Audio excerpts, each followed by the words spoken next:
tahapan untuk pengadaan P3K paruh waktu itu ada 5 poin pokok ya. Jadi yang pertama, untuk kemarin sudah ada pengusulan kebutuhan ya. Jadi setiap instansi, setiap daerah itu sudah mengusulkan kebutuhan P3K paruh waktunya ke Menpan-RB. Nah berikutnya, setelah di poin 1 ini selesai ya, maka Menpan-RB ini akan menetapkan kebutuhan hak P3K paruh waktunya di masing-masing daerah. Nah, setelah Menpan-RB menetapkan kebutuhan P3K paruh waktunya, baru ada pengusulan nomor induk. Ya, jadi yang mana ini teman-teman kemarin sudah mengisi ya, atau mengirim DRH atau daftar riwayat hidupnya. Nah, terus berikutnya ada penetapan nomor induk. Nah, di sini tentunya ini BKN juga ya, jadi setelah pengajuan, ya jadi setelah pengisian DRH di poin 3 ini, instansi kembali mengajukan ya untuk NIP P3K paruh waktunya. Nah setelah itu BKN di poin 4 ini menetapkan ya, jadi ditetapkan prakteknya, pertimbangan teknisnya. Nah berikutnya ada penetapan SK P3K paruh waktu. Nah berikutnya di poin 5. Nah ini di poin 5 ini sudah penyerahan SK ya atau pengangkatan P3K paruh waktu ya oleh masing-masing instansi. Nah ini berdasarkan dari edaran dari BKN teman-teman ya, di tanggal 23 September 2025, yang mana memang untuk proses pengisian DRH itu terakhir kemarin ya, di 27 September 2025 ini merupakan sudah perpanjangan yang ketiga kalinya ya. Jadi kalau sebelumnya di tanggal 15 September ya, untuk pengisian DRH, terus mundur lagi ya, di poin 2 itu tanggal 22 ya, setelah itu diundur lagi ya, terakhir itu adalah di tanggal 27. Jadi ini proses pengisian DRH untuk P3K paruh waktu ini sudah berlangsung 3 periode atau 3 tanggal. Jadi sudah diperpanjang sampai 3 kali. Nah, berikutnya teman-teman tugasnya ya, jadi tugasnya ini ya. Nah, setelah pengisian DRH selesai, itu instansi itu akan mengusulkan ya. Jadi akan mengusulkan NIP-nya P3K paruh waktu ini ke BKN lagi. Nah, batasnya di tanggal 28. Nah, untuk penetapan NIP-nya, ya ini penetapan NIP-nya, itu adalah terakhir di 30 September 2025. Ya, jadi diharapkan di 1 Oktober ya, 1 Oktober, ya itu semua tenaga honorer yang masuk P3K paruh waktu, itu sudah mulai bekerja ya sebagai P3K paruh waktu itu per 1 Oktober 2025. Itu ya harapannya, atau sesuai dengan timeline-nya dari BKN, ya, ataupun dari Menpan-RB.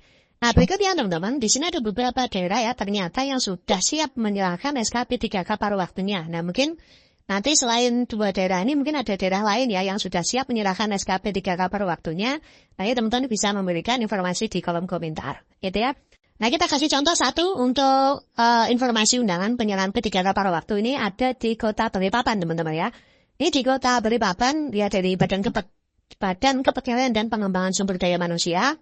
Nah, di sini juga ada undangan ya. Nah, undangan di sini teman-teman sangat jelas sekali bahwa sehubungan akan dilaksanakannya kegiatan penyerahan simbolis SKPNS dan P3K paruh waktu. Ya, di lingkungan pemerintah Kota Balikpapan bersama ini kepada Kepala Perangkat Daerah agar menugaskan ASN ya. Di sini ada lampirannya. Cuma tidak kita sebutkan ya. Di sini untuk gladi bersihnya di tanggal 26 ya. Kemarin di hari Jumat, terus pelaksananya. Nah ini di hari Senin ini adalah hari yang sangat gembira atau yang sangat ditunggu-tunggu ya bagi tenaga honorer tentunya untuk menerima SK P3K paruh waktu. Nah di sini untuk hari Senin ya, dan selamat bagi teman-teman di Kota Balikpapan ya. Ini yang nantinya ya akan menerima SK P3K paruh waktu. Gitu ya. Terus berikutnya selain di Kota Balikpapan ya, yang kedua di sini ada dari Kabupaten Pasir ya. Kabupaten Pasir atau Pasir ya. Nah di sini juga jelas sekali ya undangan terkait dengan P3K tahap 2. Ya, kemarin yang P3K tahap 2 kan ada tahap 1, ada tahap 2 ya. Itu untuk yang penuh waktu ya. Nah, di sini nomor 2-nya adalah para calon P3K paruh waktu. Nah, di sini juga ada penyerahan SK atau pengambilan sumpah untuk menjadi ASN P3K paruh waktu. Nah, di sini dijelaskan bahwa dalam rangka pengambilan sumpah atau janji jabatan ASN dan penyerahan secara simbolis ya P3K tahap 2 tahun 2024 ya, dan P3K paruh waktu ya jelas ya di lingkungan pemerintah Kabupaten Pasir bersama ini mengundang Bapak Ibu Saudara untuk hadir. Nah ini untuk gladi bersihnya ya. Nah gladi bersihnya adalah Minggu 28 September ini di jam 1:30 ya. Nah ini terus di 2. Nah ini pelantikannya. Nah ini hari Senin ya, hari Senin ini tentunya kabar gembira ya bagi teman-teman yang ada di 2 arah tadi, yang mana nanti hari Senin sudah menerima SK P3K paruh waktu. Tentunya nantinya di per 1 Oktober sudah menjadi P3K paruh waktu. Itu ya. Nah, kalau kita lihat teman-teman dari kedua instansi tadi ya, ini kemarin sudah mengumumkan untuk alokasi kebutuhannya itu di tanggal 10 September. Ya, jadi 10 September itu sudah diumumkan siapa sih tenaga-tenaga honorer itu yang masuk di P3K paruh waktu. Ini untuk yang Kota Balikpapan ya. Terus untuk yang di Kabupaten Pasir ya. Nah, ini tuh di Kabupaten Pasir. Ini juga kalau kita lihat publishnya di tanggal 10 September. Jadi ini target ya, jadi mengejar sesuai dengan timeline yang sudah diberikan oleh BKN. Gitu ya. Terus berikutnya tentunya kalau teman-teman kemarin sudah ngecek di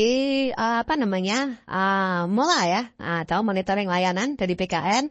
Nah, tentunya kemarin ada beberapa jenis ya, misalkan yang masih gagal, ini ada beberapa penyebab ya, mungkin nanti teman-teman bisa cek di sini ya, di mastiukadia.com ya. Nah, di sini kita sudah memberikan informasi, kenapa sih kira-kira ketika ngecek di Mola ya, ngecek di Mola ini kok datanya tidak ditemukan ya. Di sini kita sudah memberikan beberapa alasan kemungkinan data itu tidak ditemukan di cek layanan kepegawaian Mola BKN, gitu ya. Terus tentunya bagi teman-teman yang sukses ya, nah tentunya yang sudah menerima SK, nah tentunya nanti di sini ya posisinya adalah pembuatan SK berhasil. Ya, jadi pembuatan SK berhasil. Kalau pembuatan SK ini sudah berhasil ya tentunya sudah siap untuk dibagikan ya ke teman-teman tenaga P3K paruh waktu, gitu ya. Nah, terus perlu dipahami teman-teman, jadi untuk deadline-nya ya, jadi mungkin bagi instansi-instansi yang belum pengajuan P3K ya sabar dulu ya, karena memang sesuai dengan progres dari BKN untuk usul penetapan NIP, ini terakhir di 28. Jadi di hari ini, sedangkan untuk penetapan NIP-nya terakhir di 30 September. Nah, yang perlu dipahami teman-teman itu adalah progresnya, prosesnya ya. Jadi untuk proses penetapan NIP itu dimulai dari sini ya. Jadi ketika sudah lulus ASN, ya di sini ada peserta mengusulkan dokumen melalui ASN atau pengisian DWH. Ya, setelah DWH selesai, nih instansi melakukan verifikasi dokumen. Ya, melakukan verifikasi dokumen apakah ini ada kesalahan apa tidak dan lain sebagainya. Nah, jika datanya oke ya, maka di sini instansi mengusulkan, ya, diusulkan NIP ke BKN-nya. Nah, berikutnya BKN-nya akan mengecek, ya, BKN memproses berkas usulan dari instansi tadi, apakah berkasnya ini MS ya memenuhi syarat atau BTS. Kalau BTS kan berkas tidak sesuai. Nah, kalau berkas tidak sesuai ini akan kembali lagi ya, akan kembali lagi ke sini ke verifikasi dokumen lagi. Nah, ini hati-hati teman-teman. Ya, karena BTS atau TMS ya, BTS atau TMS ya. BTS itu berkas tidak sesuai, kalau TMS ini tidak memenuhi syarat. Nah, ini tentunya kalau yang TMS tidak memenuhi syarat ini berkas usul tidak dapat diproses ya. Jadi ini bahaya kalau sudah TMS ya. Kalau BTS ini mungkin masih bisa disesuaikan untuk berkasnya, tapi kalau TMS ini tidak memenuhi syarat ya tentunya tidak bisa diproses oleh BKN ya. Nah, harus dipahami dulu ya, jadi untuk proses-proses ini, mungkin kalau teman-teman baru pengisian DRH ya, baru di poin 1 ini ya, misalkan baru pengisian DRH, nah tentunya harus menunggu dulu ya, berkas DRH ini diverifikasi oleh instansi. Nah, jadi kalau mungkin teman-teman ngecek di Mola ya, mungkin muncul notifikasi data belum ditemukan ya mungkin prosesi kalian itu baru di sini. Jadi instansi itu belum mengajukan ke BKN ya, berarti belum mengusulkan ke BKN. Nah, ketika sudah diusulkan nanti akan dicek lagi oleh BKN apakah masuk ke BTS, TMS atau MS. Nah, kalau memenuhi syarat gampang ya. Jadi kalau sudah memenuhi syarat maka berkas usul yang memenuhi syarat ini diterbitkan perteknya atau pertimbangan teknisnya. Ya, sehingga kalau dilihat di di Mola tadi ya ada beberapa usulan ini ya. Nah, ini ada yang input berkas disimpan, ada yang approve surat usulan ya. Terus ada juga yang menunggu tanda tangan dan lain sebagainya. Nah, ini kita lihat prosesnya di sini. Nah, kalau sudah diverifikasi oleh BKN, maka instansi menerbitkan SK setelah mendapatkan pertek. Jadi kalau sudah ada pertimbangan teknisnya ini baru instansi-instansi itu membuat SK P3K paruh waktunya dan selesai untuk dibagikan ke IPS-nya. Itu